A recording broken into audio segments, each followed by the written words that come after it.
we're going to look at biology, the continuation of where we ended last time, though we didn't have a perfect conclusion.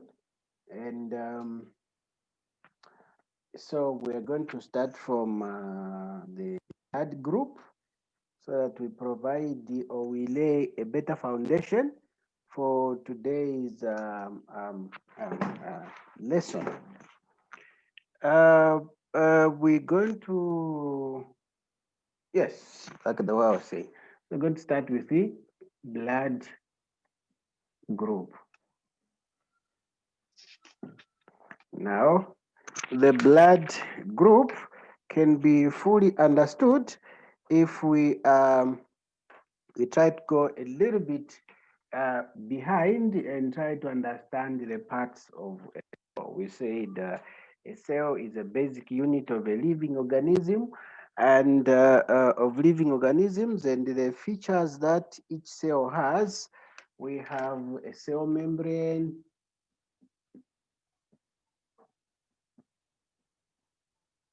We have, if it's an animal cell, we have a cytoplasm. We have a nucleus. If it's a detailed, we're not looking at a detailed cell. These are a few things that I would like to spot out because I'm interested in the cell membrane. Now, a cell membrane is a selective. It's a selective part of a cell which allows what material to go inside of a cell and which one should leave the cell. Now, the cell membrane, with respect to blood group, produces what we call antigens. These antigens that are produced by the cell membrane is the one that will determine the blood group of a human being. Okay, that is the first thing that we will have to look at. So the cell membrane will produce an antigen, and the type of the antigen will determine the type of blood group that a human being will get to have. Let me just, I've tuned in. Okay.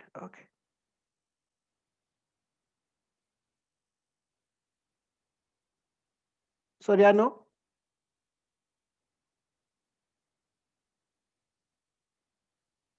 Hello? Muka, can you confirm the reception? I can't see or hear her. You can't see me? I can see you. I can see you some. Soriano, can you confirm as well?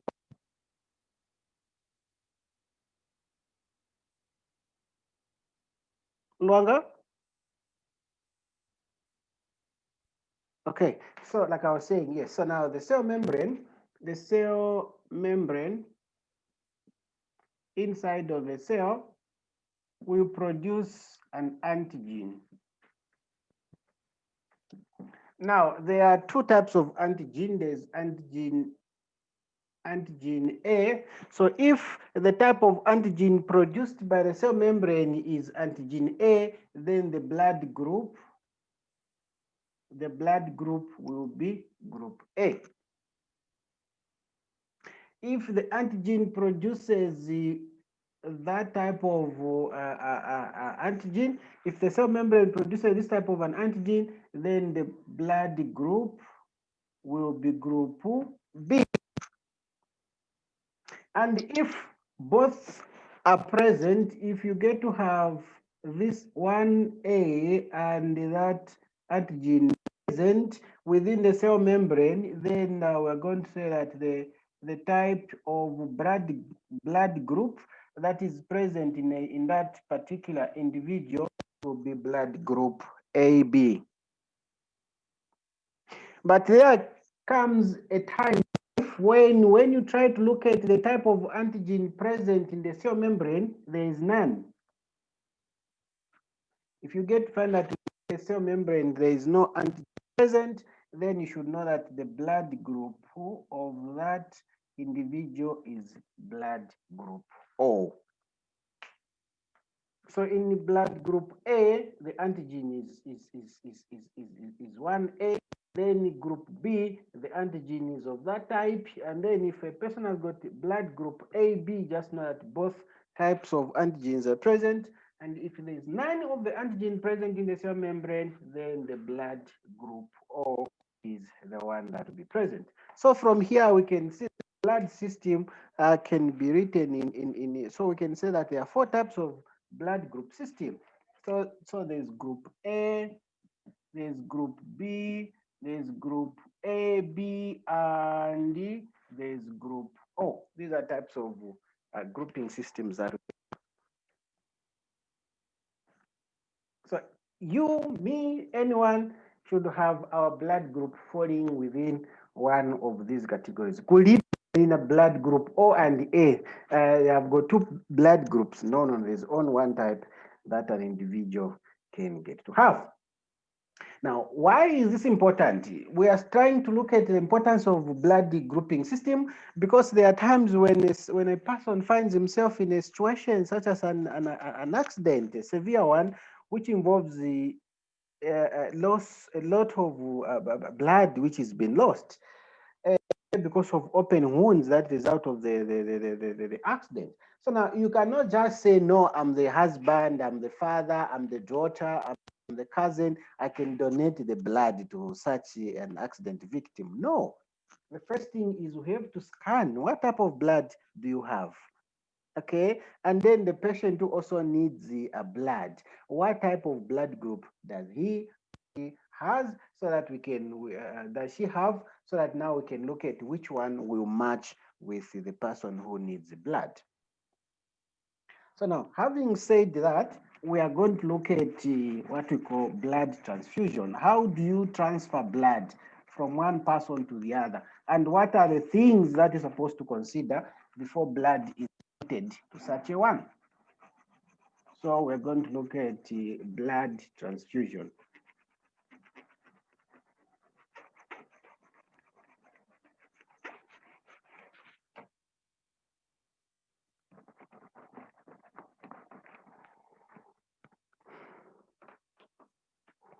So blood transfusion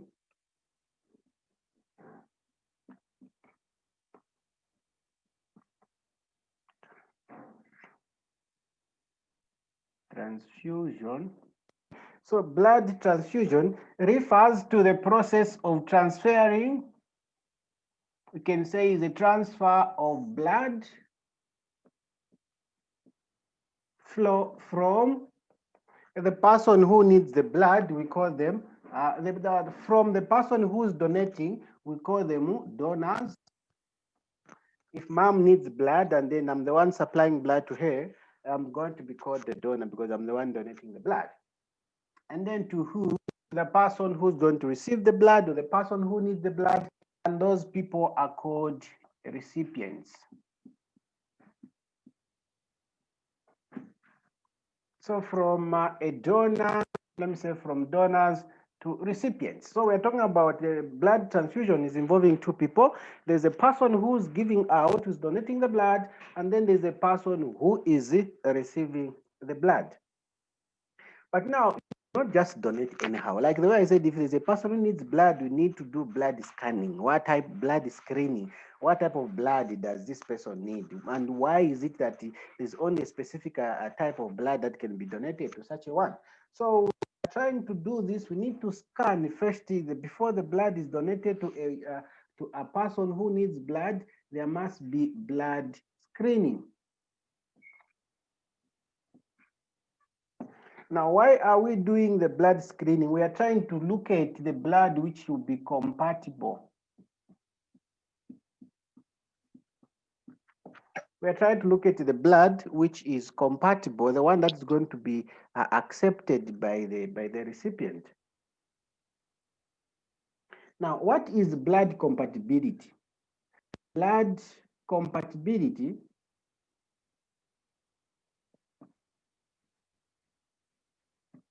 is blood compatibility. We are trying to the ability of a recipient.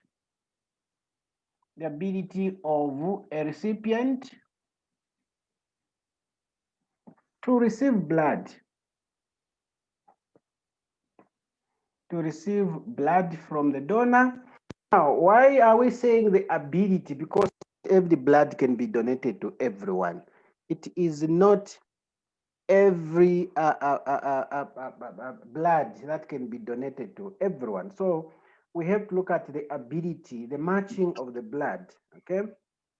The ability of the recipient to receive a blood without complications. Without complications.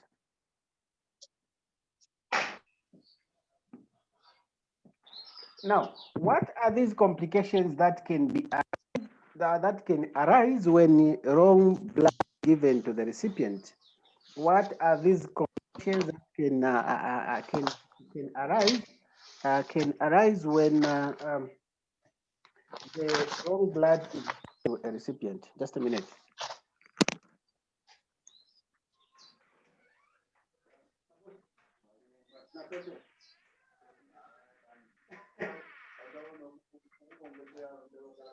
Yeah.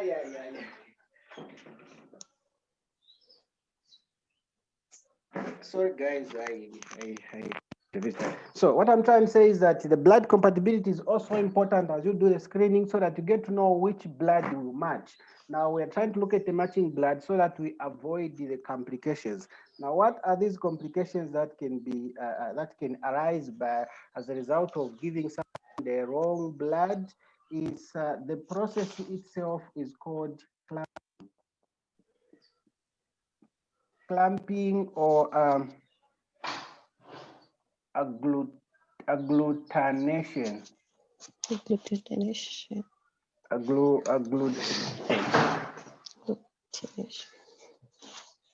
There's someone whose background is a bit of noise. Maybe you can just mute the camera and unmute it when I say something. So blood screening is very important. We try to look at which blood will be compatible. Now, blood compatibility is the ability of the recipient to receive blood without complications. And what are these complications that are to avoid is what we call clamping or agglutination. Okay. Now, what is this clamping? Is it a Chinese name? The agglutination, is it an Indian name? No. We're trying to look at this is what, because we are saying the blood group is determined by the antigens that are present in the cell membrane. Okay, now there are also what we call antibodies. We are going to look at these antibodies. Okay, we're going to look at the antibodies. Now, these antibodies are the ones that will attack the antigens. I'm yet to talk about where these antibodies are produced.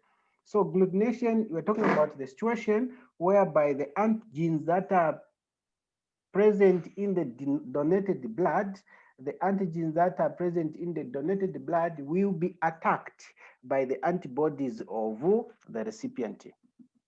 If a donor donates the blood, whose antigens and antibodies are not matching, they are a bit of fight. So we're talking about the agglutination is the attack. Is the attack of antigens by the antibodies present antibodies present in the donated blood.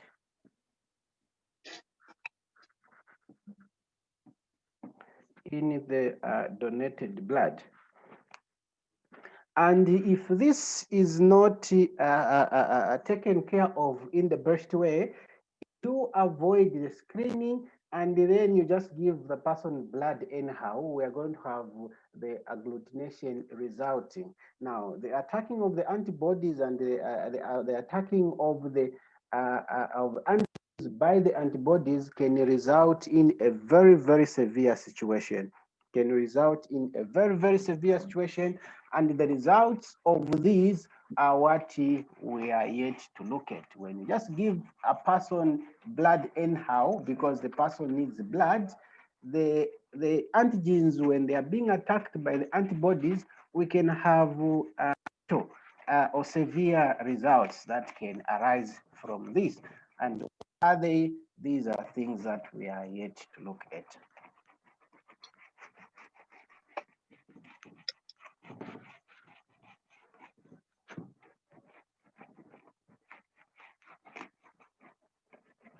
So the results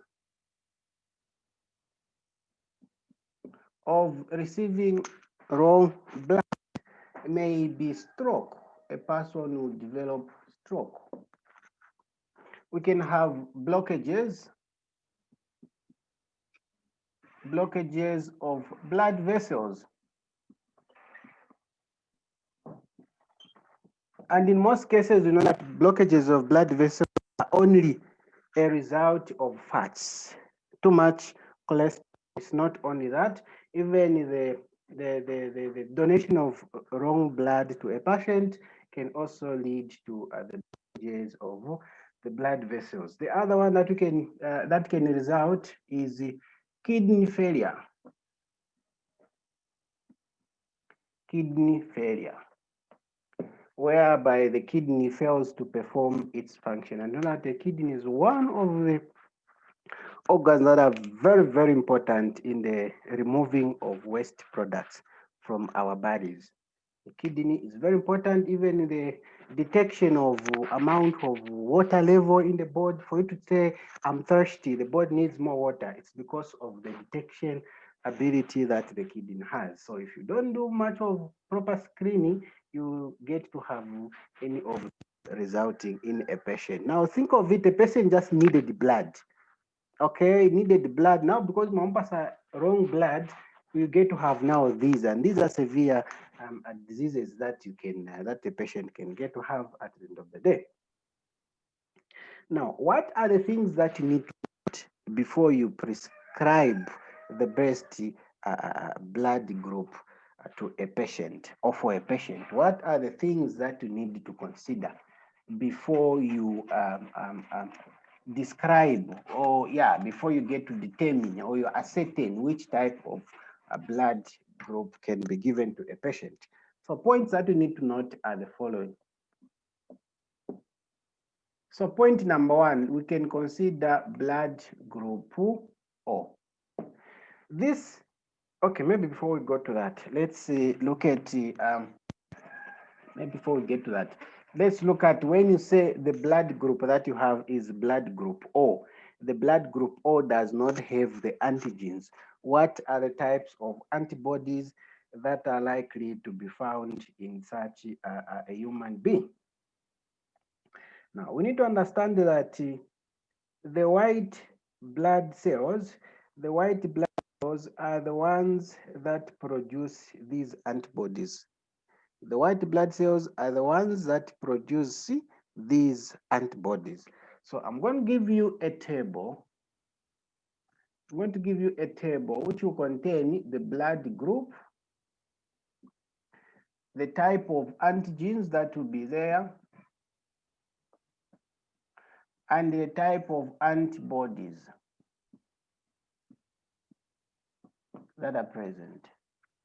We said there are 4 types of blood group. So in our table, I'm going to have 4 rows in columns.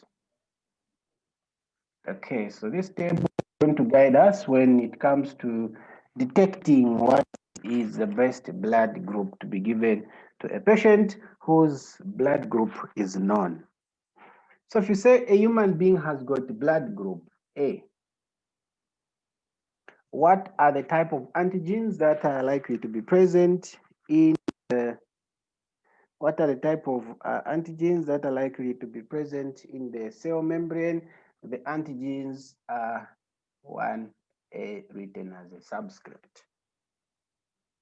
Then what are the type of antibodies that will be present, that will be secreted by the white blood cell, called anti-B, the opposite. The antibodies that are produced by the white blood cells are non-self-existent. Non-self-existent, what do I mean? The antibodies that are produced must be opposite to the blood, to the antigens that are produced in the cell membrane. Then when you have blood group B, what are the type of antigens? You're going to have a 1 with a B written as a power, not a subscript, as a power. And then what are the type of antibodies that will be present in that human being? Will be anti-A. Anti-A. If the blood group is O, remember this is out of not having no antigen. When there's no antigen present, then the blood group is O. Blood group O represents the absence of any antigen. But if it does not have the antigen, meaning the antibodies, both of them A and B, will be present. So in here we'll have anti-A and anti-B. So in AB, in blood group O, antibodies AB will be present.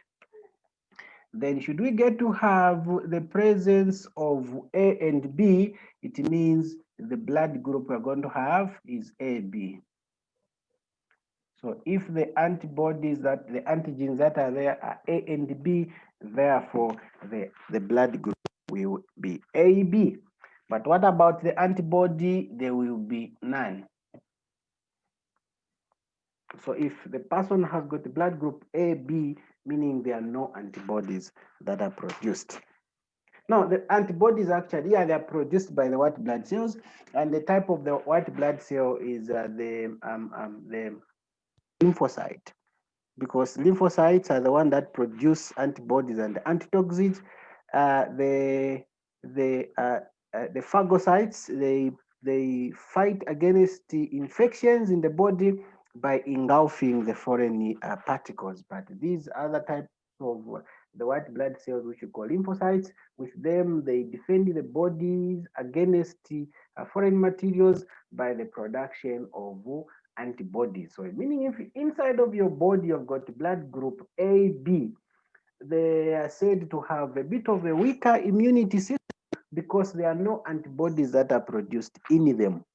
Meaning the lymphocytes will only produce the antitoxins, and then the phagocytes will produce will engulf the foreign particles as they tend to fight the body against infections.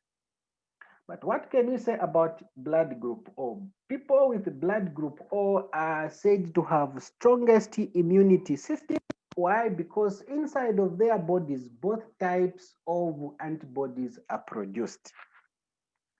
So blood group O people are said to have the strongest immunity system because both types of blood of antibodies are produced by the lymphocytes. So I'm going to have a lot of questions emerging from this table. That's why I've decided to go through which one will be likely to stronger immunity system is the person's blood group O, because both antibodies are there. Then blood group AB, they have a weaker immunity system because they do not have any antibodies that are produced inside of them. Now we're saying before you get to decide which blood group to give to a patient, there are three important notes that you need to take. There are three important notes that you're supposed to take.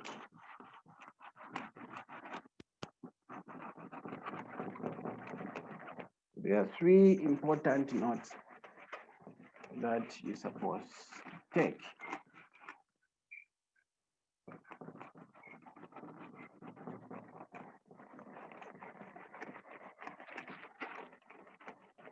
So which ones are they? If you consider, soak for me that, soak for me part of the corner of the thing. Consider group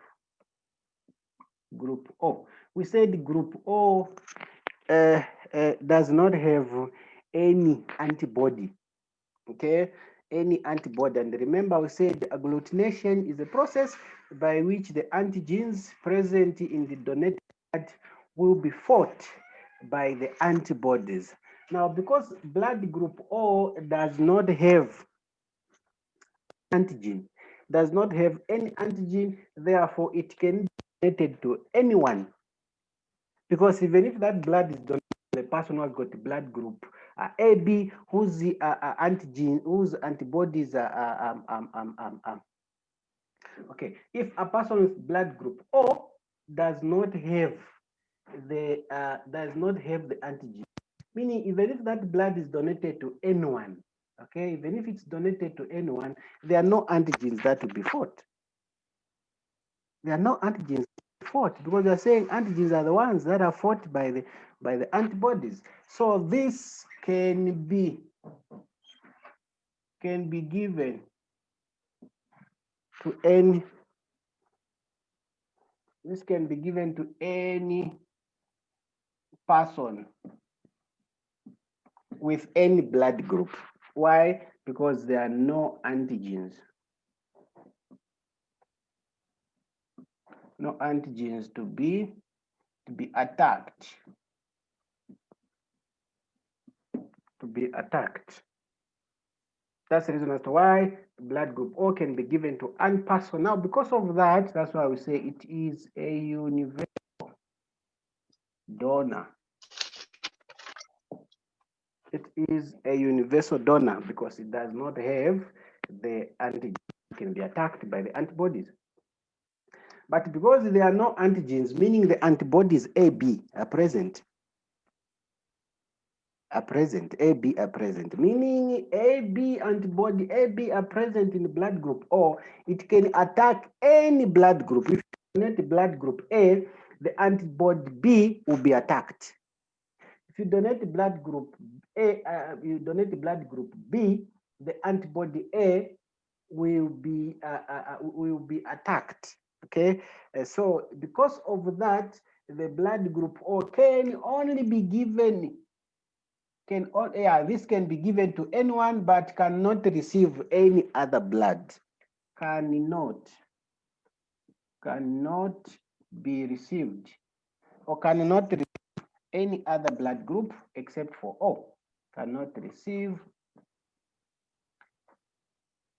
any group apart from group O, because it is of the same type.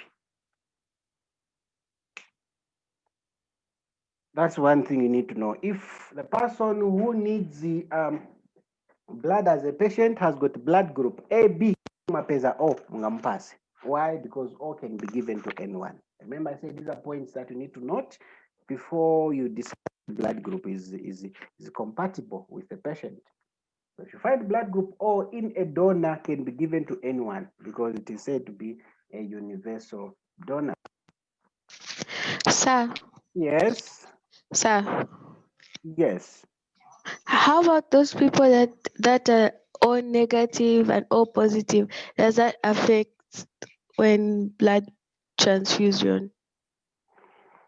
Okay, one is a little bit. I'm just saying O. I did not say A, O negative and O positive. You're going to understand that a little bit further. Okay. Okay. Yeah. For now, let's just. Yes.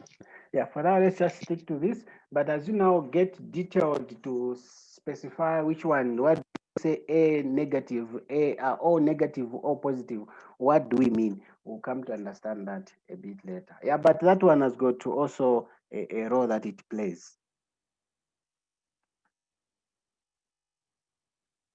Okay. Now, what about blood group AB? If you say the person that we have found to be the donor has the blood group AB, what are we supposed to do? Which one can it be donated to? If a person has got the blood group AB, which one is the best recipient to receive that blood? So if a person has got blood group AB, now because of blood group AB, meaning the antigens are A and the antigens are what? Are B. What about antibodies? There are no antibodies. So because there are no antibodies in this blood, Okay, there are no antibodies in this blood. What can we say? This person can receive any blood group, because we are saying agglutination is as a result of the antibodies present in the antibodies present in the patient will fight the antigen in the blood that is being donated. Okay, so now what happens is that because this blood group AB does not have the antibodies, the person, if this person is a patient, who does not have any antigen, or sorry, who does not have any antibody, meaning can receive any blood because there are no antibodies to attack the incoming antigens. I don't know if that point is clear. There are no antibodies. So any blood that comes in, there are no soldiers to attack the incoming antigens. Because if you say you donate blood group A to AB, the antigens that are coming are A, and we already have them there. If we say this person is a patient and needs blood, and the person who's donating has got blood group B, we're going to have that antigen is already present in the patient. So can he receive any blood?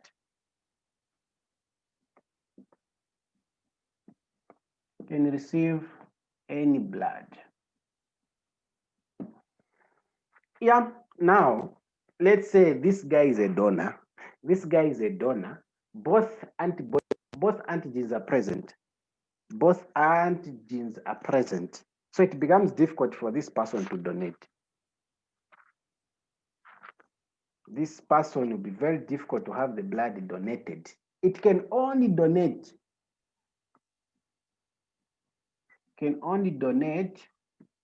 to blood AB, the fellow AB. Why? Because if this is donating, you are only going to donate to the person who also has blood group AB without any antibody to attack the antigens. But any other blood group, you cannot be given. This blood cannot be given to any other person apart from the person with the same blood group. But because we are saying can you receive any blood, we can say this is a universal recipient. So this guy is only good at receiving. Giving out, nope. It can only give out to A. That's one thing we need to know about that. But if a person has got now blood group A, whose antigen is that, and you have antibody B, what can we say to this? This person can receive blood from only A and O. A person with blood group A can only receive blood from group, so can receive blood from group A and group O. Remember, we said O can be given to anyone. That's why this one is not an exception. And this one also, group A can receive blood from the fellow group A. Like we said, AB can donate to AB. There's no issue there. So group A can only receive blood from group A itself and the group O, which is a universal donor. And if you say something about group B, this guy can only receive blood from group, the fellow B and group O, because group O is a universal donor which can give out blood to anyone. Okay, and can also receive blood group O because they are of the same category. So the exercise I'm going to prepare for you, I would say a patient was involved in an accident, and when their diagnosis was done, it was found that a person had the blood group A. Then I'll say suggest the type of blood group that that person can receive. You should be able to get it from here. The exercise I'm going to prepare will be a little bit twisted because now you're in grade 12. Okay. That is what we can look at as the tips that you have to know when you are deciding which person should donate blood, and as a person who is deciding what type of blood can he or she receive. It depends on these few notes that we have looked at. And then there are also what we call rhesus factor, which are also important. We're going to look at them later. What is rhesus factor and what the full understanding of it, we're going to look at it later. But for now, I want us to look at blood disorder. Many a times we find ourselves in situations that you are just born healthy, you are healthy, but from the go you start undergoing certain healthy deterioration processes. This person was just born healthy. Why? It is because certain diseases or certain things are inherited from parents. Okay, certain things we just inherit them from parents, like blood group. You cannot decide which blood group you're going to have as a daughter. You're not going to decide blood group you're going to have as a son. That is inherited from the contribution coming from both parents. So now the blood disorder, these are inherited situations, conditions, or rather. So we're going to look at the blood disorder. These are only three. There are only three. And how these come about, like I said, they are inherited from parents. The first one is sickle cell anemia. The sickle cell anemia is the first blood disorder that you are going to encounter. Most of the times in paper 2, last section, they'll ask you to discuss blood disorder. It will just come like that. Discuss blood disorder. So the first thing that you have to do is list it down, because you can't start discussing a person you don't know. You need to know the name of that person. So the first one is sickle cell anemia. Now, what is this? How is it caused? Those are things you need to bring out. What is it? How is it caused? And what causes or what harm does it cause to the body? So the sickle cell anemia is just inherited. The cause, okay, maybe the source, the source is that it is just inherited.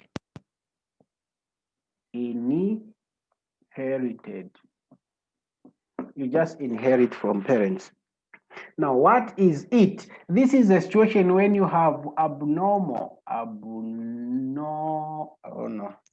abnormality, where you have abnormal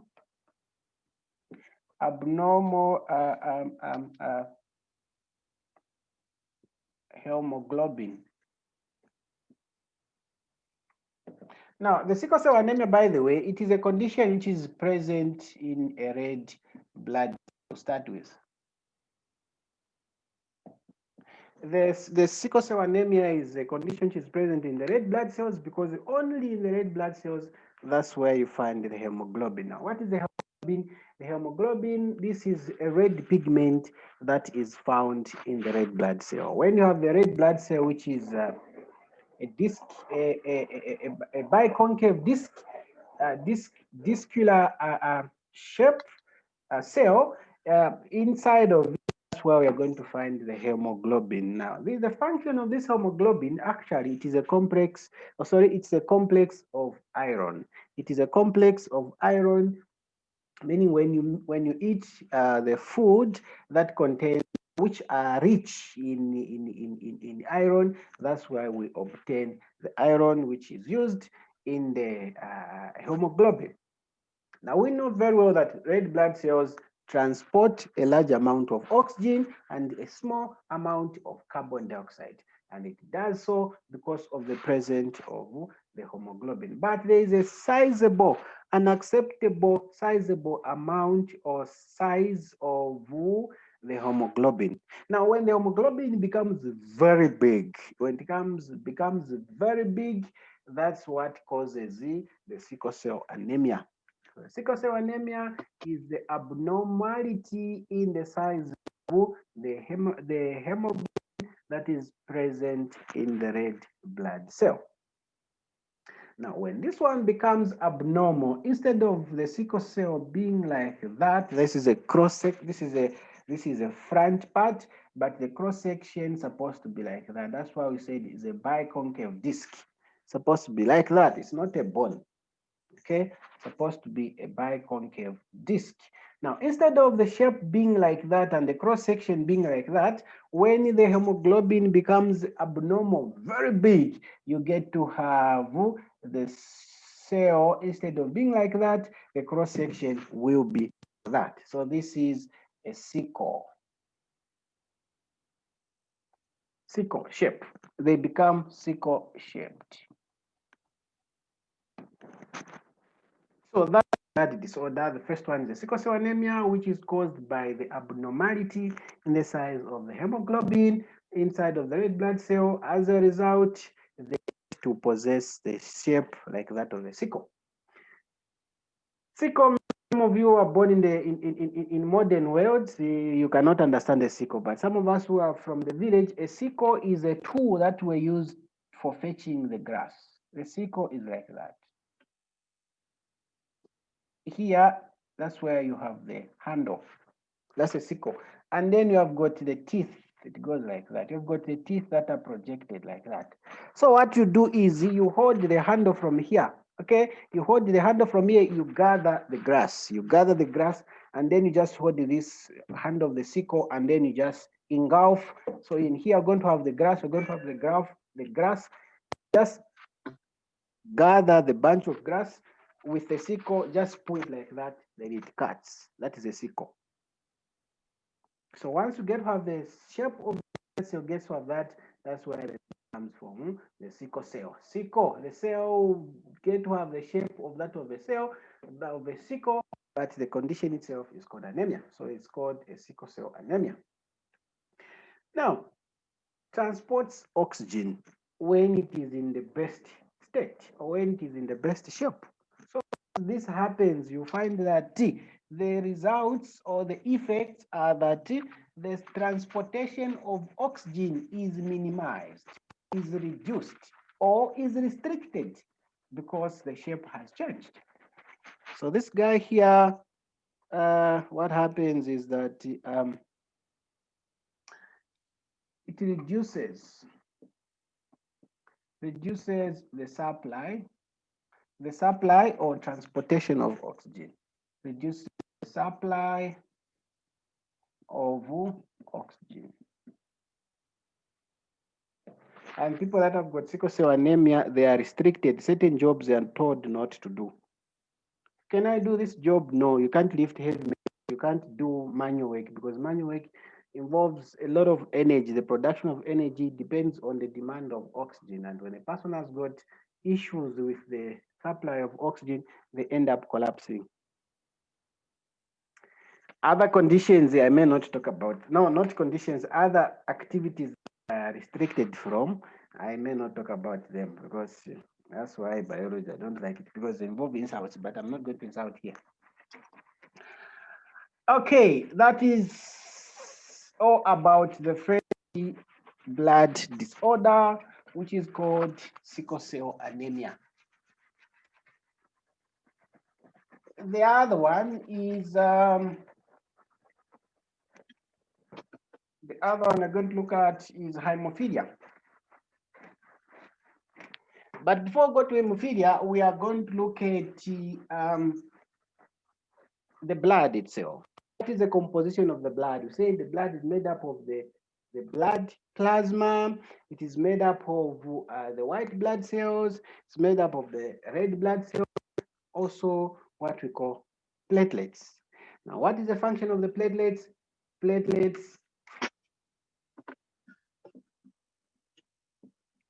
Platelets are chips like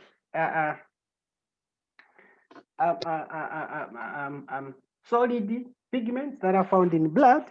And the function of these guys, they make sure that whenever you have got an exposed wound, these guys, they come around and cover on top of the blood. They form what we call a mesh. It covers on top of the blood so that the flow of blood or the loss of blood is minimized. But in a situation where you have got, but these guys work hand in hand with the blood proteins, which are called factor 8 and factor 9. Factor 8 and factor 9, these are blood proteins that work hand in hand with platelets to prevent the excess loss of blood, and the is what we call blood clotting. Blood clotting is a process by which blood is prevented from being lost excessively. But in a situation where this person has got this a blood disorder which is called hemophilia,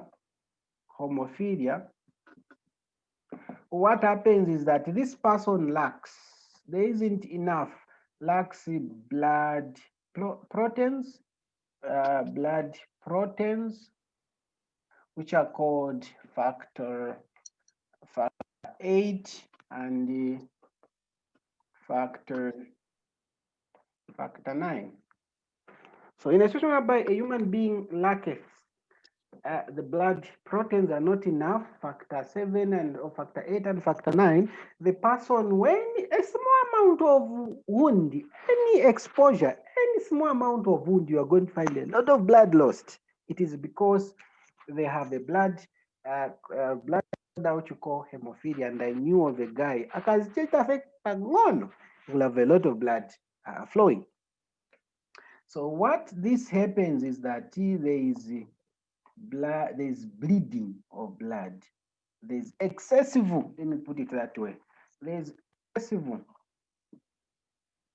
excessive blood, or let me say bleeding. It is because they lack the factors 8 and factor 9, which we call blood proteins. So when you get to have a child who suffers from this blood disorder called hemophilia, you take them to the hospital, they are injected with these proteins. They are given these proteins inside of their bodies because they're saying they. So once you provide them with these blood proteins, factor 8 and factor 9, they get to have the platelets working in an effective way in preventing the blood from being lost excessively. Am I too fast? No. Mwali?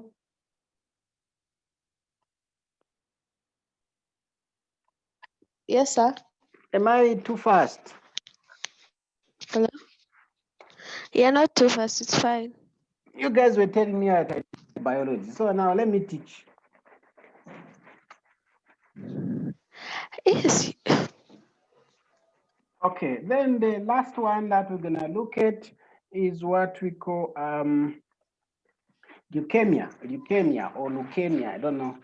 It depends on where you did your English from. Is it leukemia or leukemia? I don't know. So the third blood disorder is called leukemia.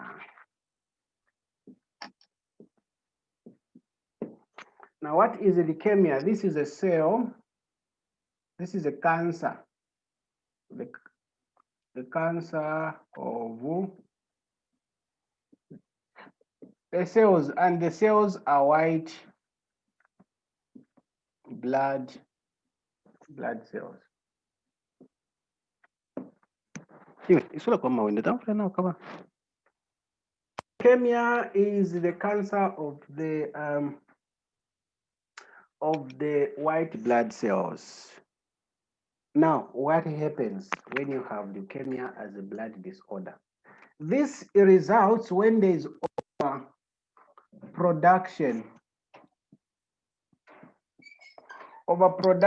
of immature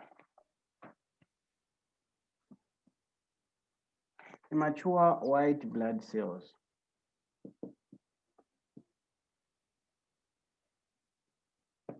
when these white blood cells are being produced prematurely, before they are mature enough, then they get to be overproduced.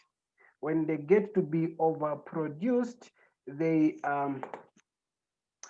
they cause what we call leukemia. Now, when you have leukemia, what is it that the body is likely to suffer from? We are saying the white blood cells are very, very important in the defending of the body against diseases.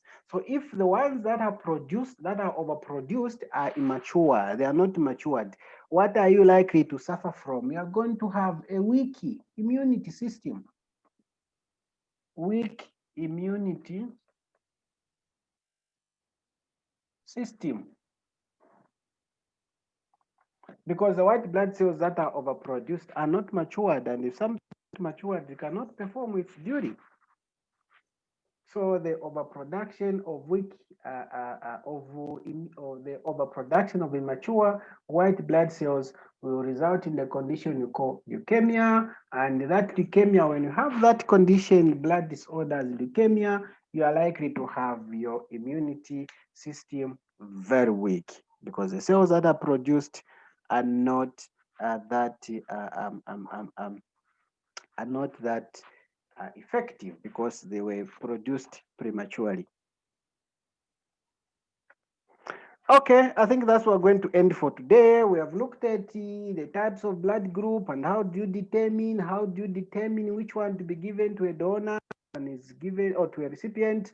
How do you determine who is the universal donor, who is the recipient, who is the universal recipient? And from there, we've now looked at the blood disorder. Which one's a blood disorder? What is it? What is it? How is it caused? And when you have it inside of your body, what negative effects are you likely to suffer from? So that's where we are going to end for today. Any question?